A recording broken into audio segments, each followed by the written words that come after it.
Hello friends, back தட்டுக்கு வந்து இந்த முன்னிறக்கம் புள்ளி வச்சோம்ல, அதை அப்படியே மடிச்சுக்க வேண்டியதுதான். பேக் தட்டை மடிச்சுட்டு இந்த துணியில் கிராஸாக வைக்கணும். கிராஸாக வச்சுட்டு இந்த அளவுக்கு இதை அப்படியே வரைச்சிக்க வேண்டியதுதான் ஃப்ரண்ட் தட்டுக்கு. ஓகேவா? முன் தட்டுக்கு இப்படியே வரைஞ்சிக்க வேண்டியதுதான். வரைஞ்சிட்டு இதை எடுத்துடணும் ஃப்ரெண்ட்ஸ். துணி எடுத்துடணும். எடுத்துட்டு அப்புறம் ப்ளவுஸில் வந்து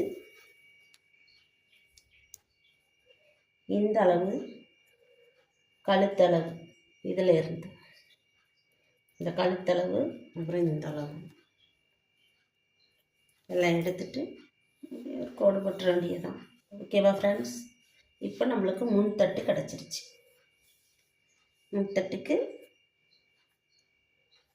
இதுலேருந்து 4 முன்தட்டு நம்மளுக்கு கிடச்சிருச்சு. ஓகேங்களா?